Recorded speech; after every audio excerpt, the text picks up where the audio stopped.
Opposition leader Eric Cantor lost against Tea Party challenger David Brat in Virginia's primary on Tuesday. This is the first time ever a majority leader lost his Congress seat in a primary. The reason we won this campaign, there's just one reason, and that's because dollars do not vote, you do. An upset shaking Washington and rattling incumbent Republicans to their core. House Majority Leader Eric Cantor losing his primary to a little-known conservative challenger, economics professor David Brat. It's disappointing, sure. But I believe in this country. I believe there's opportunity around the next corner for all of us. The number 2 Republican in the House was widely considered and preparing to be the next Speaker of the House, following John Boehner. The Hill calls Cantor's defeat perhaps the most significant jolt to the Republican establishment since the emergence of the Tea Party in 2009. The Slate reports that internal polling had Cantor up 34 points above Brat.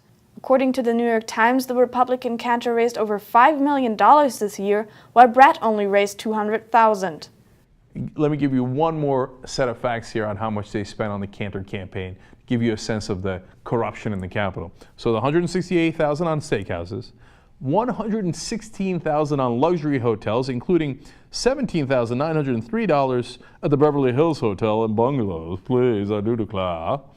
And $250,000 on airfare, including $140,000 in chartered flights. So as he takes charter flights to the Beverly Hills Hotel and goes to eat at steak restaurants, he can't quite figure out why the people of his district wanted to throw his crony capitalist ass out. Politico suggests part of the reason for Cantor's loss is that he was not sufficiently anti-immigration reform for many GOP primary voters. Shock. It's easy to get things wrong when you are shocked and confused. But now that we've had a day to actually look at and assess what happened, it seems like the initial explanation that everybody gave last night for why this happened, it just doesn't make sense. Eric Cantor's district did not vote against him because they hate immigration reform so much. Turns out when you ask them, they kind of love the idea of immigration reform. They love a whole bunch of different ideas about immigration reform. The more liberal the idea for immigration reform, in fact, the more they seem to like it, and by huge numbers. Michael Tomasky of the Daily Beast predicts that Cantor's loss will still have severe consequences on immigration reform, as well as the GOP's cooperation with the president. He further points out, the House GOP wasn't exactly ready to start cutting deals with Obama even with Cantor in the leadership. Now that he's been beaten by a right-winger, no one, not a single Republican in the House, will take a chance on anything. The legislative process already shut down will only be more so. Chris Cillizza of the Washington Post says, immigration reform is dead. Not only is immigration reform a no-go for Republicans in this election, but it may well be off the table, assuming Republicans control the House, for the next several years.